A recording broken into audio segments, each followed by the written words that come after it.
Kung papansin nyo, may shadow na siya, may madilim na part. Ayan. So pag tinignan mo siya sa malayo, pangit. And unlike, ayan, walang shadow kang makikita.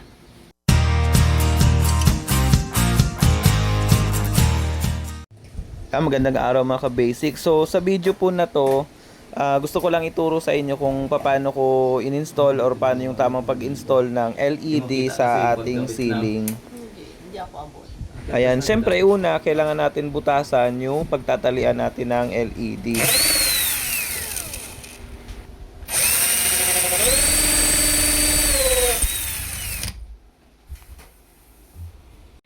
At bago po ang lahat, una ko nang ituturo kung paano natin dinudugtong yung ating LED. Kasi may mga nabibili kasing LED na parang 10 meters, 5 meters. So minsan hindi siya sakto.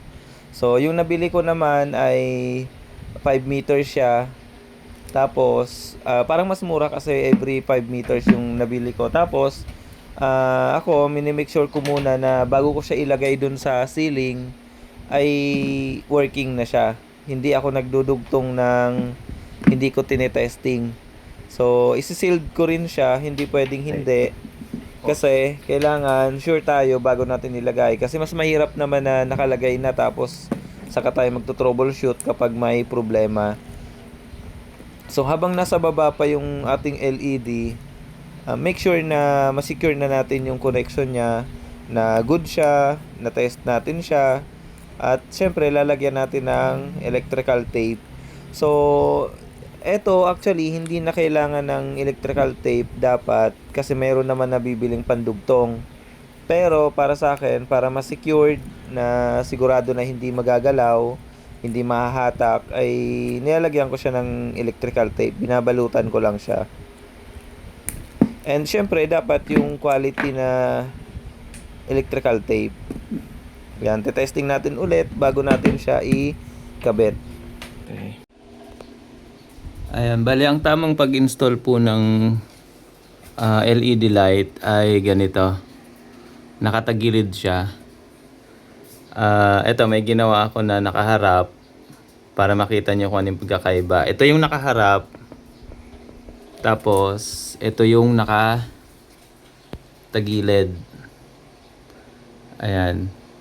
Nakatagilid siya pero nakaharap siya dun sa taas, sa ceiling. Ayan. Ito yung pagkakaiba niya. Ayan yung nakaharap. May parang shadow na makikita kayo. Ayan, ito parang may shadow siya. Pero yung nakatagilid, ayun, wala siyang shadow.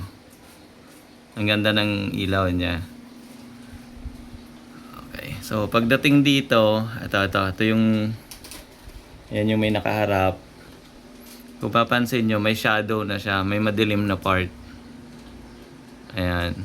So pag tinignan mo siya sa malayo, pangit. And unlike po dun sa nakatagilid, ayan, walang shadow kang makikita.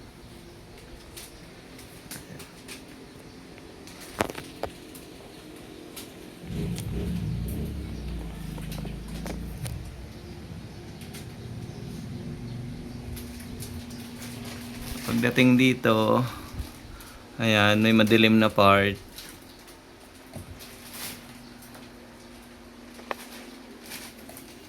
Ayun, maraming salamat mga ka-basic. Sana po ay may nakuha naman kayong idea sa video na to. At sana ay pa-like na lang at pa-subscribe. Maraming salamat po.